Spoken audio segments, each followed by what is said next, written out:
Hey family, how you doing today? Hope everything okay. And if not, keep moving forward until God makes it okay. It's your brother E, here once again to spread some positivity. So today, along with it being Black History Month, I want to give you the message. You already have what you need to succeed. Let me repeat that. You already have what you need to succeed. You just got to think outside the box.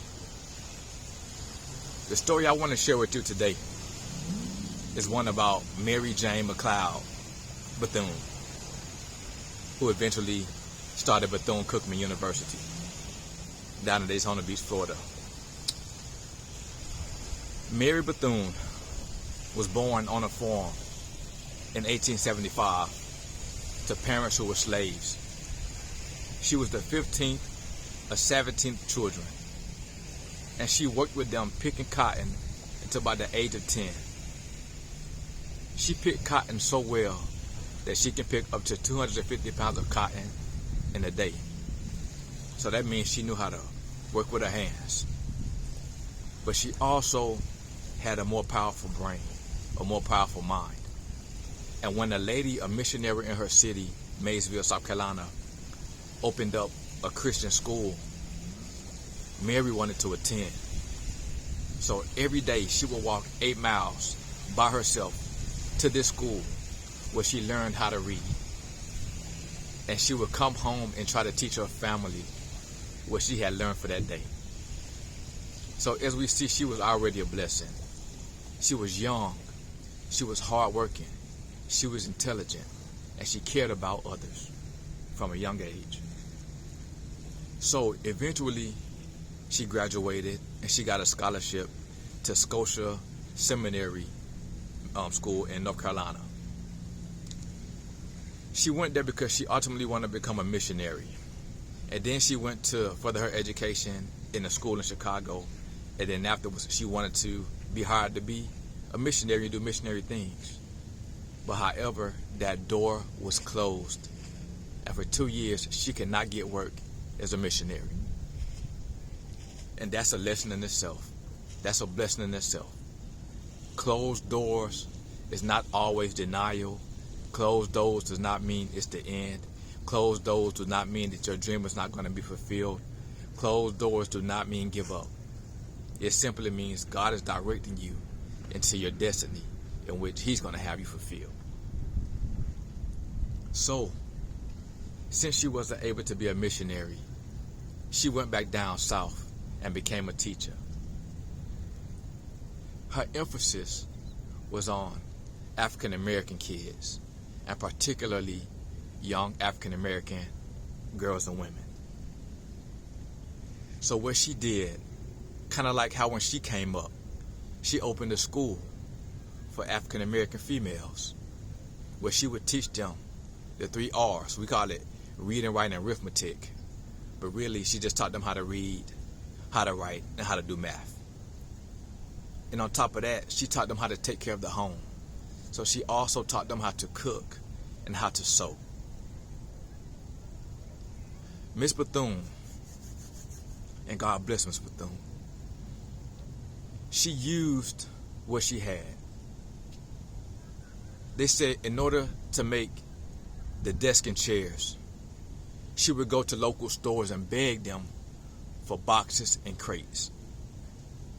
She would take the crates apart and build the desk.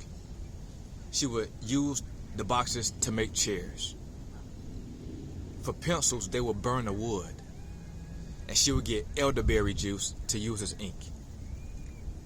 This lady was magnificent.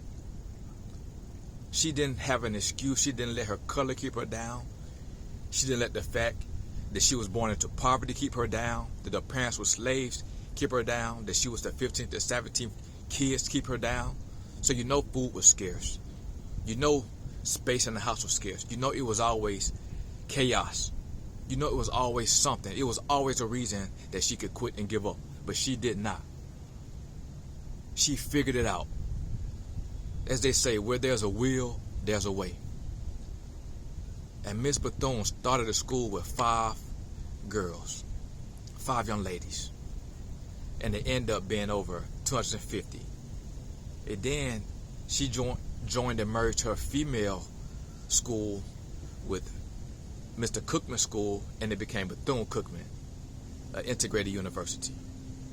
And now it covers over 8 acres of land and have over 3,000 students. And some of my close friends even went there and graduated from Bethune-Cookman. So blessings to y'all. But ladies, gentlemen, boys, girls, you can do anything you put your mind to. Don't give up on your dream. Don't give up on wanting to change the world. Don't give up on wanting to make the world a better place. Miss Bethune ended up serving on the National Board for Colored Women. She ended up serving on the NAACP. She was the advisor to 5 presidents. On her school boards, she had Mr. John Proctor of Procter & Gamble sit as a chair. Mr. John D. Rockefeller gave money to support her cause. She became close friends with Miss Eleanor Roosevelt, the First Lady who was married to President Theodore Roosevelt. And they had a real friendship.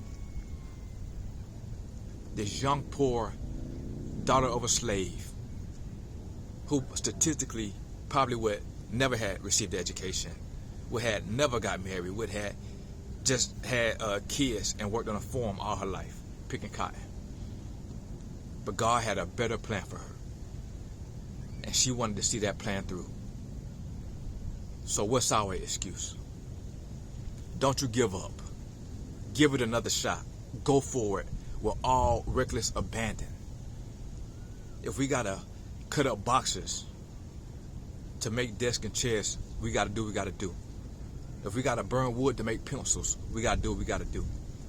If we gotta use elderberries for ink, we gotta do what we gotta do.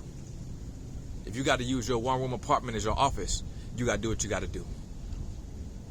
If you gotta use your car as your delivery service, you gotta do what you gotta do. You can do this. You can do this. Everything you need to succeed, either in you, in some material you can read, the internet, and other people. It all works together. We all need each other. And together, if we would take what we're good at, mix it with love and want to help somebody else, under the guidance of how God wants us to treat one another,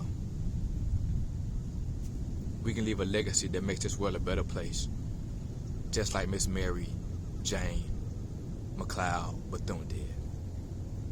So family, you got this.